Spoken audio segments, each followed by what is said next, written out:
Hi everyone, Teacher Alan here. Today we're gonna talk about a very interesting topic, the stories.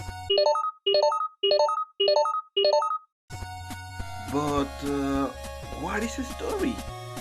Well, a story is a description of imaginary people and events which is written or told in order to entertain.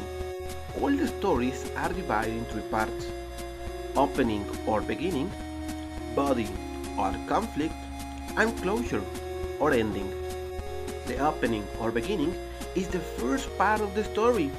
During this stage, the narrator introduces the setting and character, also the main conflict in the story. The body or conflict is where the bulk of the story rests. It explains the topic, but most importantly, it is where we reach the turning point of the story. And last but not least, the closure or ending. This is where the story comes to close. It is the conclusion and solution to the problem.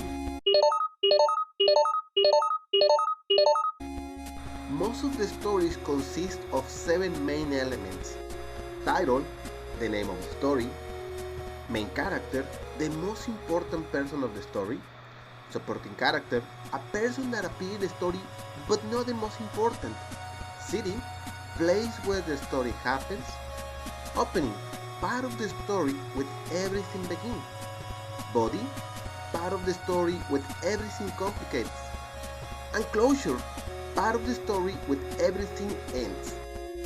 To recognize the part of the story and explain in a simpler way, let's take a look at a very popular story that we all know, Little Red Riding Hood. So don't move your seat and pay attention because the story is about to start. Little Red Riding Hood. One day, Little Red Riding Hood's mother said to her, "Take this basket of goodies to your grandma's cottage, but don't talk to strangers on the way." Promising not to, Little Red Riding Hood skipped off. On her way, she met the big, bad wolf, who asked, "Where are you going, little girl?" "To my grandma's, Mr. Wolf," she answered. The big bad wolf then ran to her grandmother's cottage, much before Little Red Riding Hood, and knocked on the door.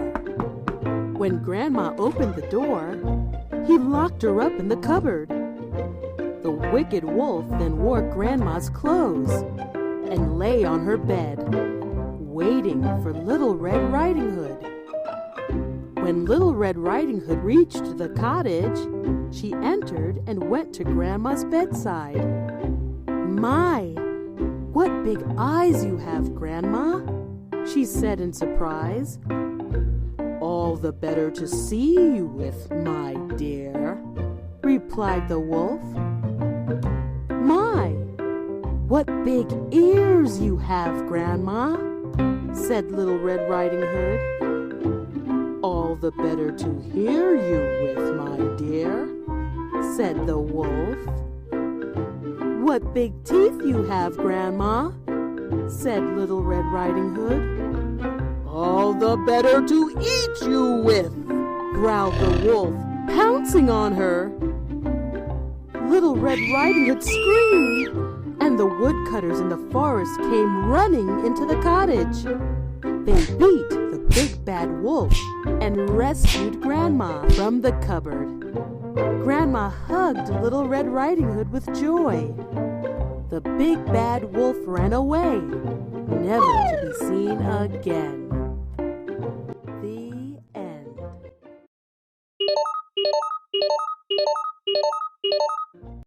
In the story, the title is The Little Red Riding Hood. The main character is, guess who? The Little Red Riding Hood. The supporting characters are the grandma, the big bad wolf, and the woodcutters. The setting, as you know, is where the story happened. In this case, the setting is the grandma house. The opening, as the story says, one day Little Red Riding Hood mother said to her, "Take this basket of goodies to your grandma house, but don't talk to a stranger on the way." Promising not to, Little Red Riding Hood skipped off. The body is. Then the wicked wolf wore Grandma's clothes and lay on her bed, waiting for Little Red Riding Hood.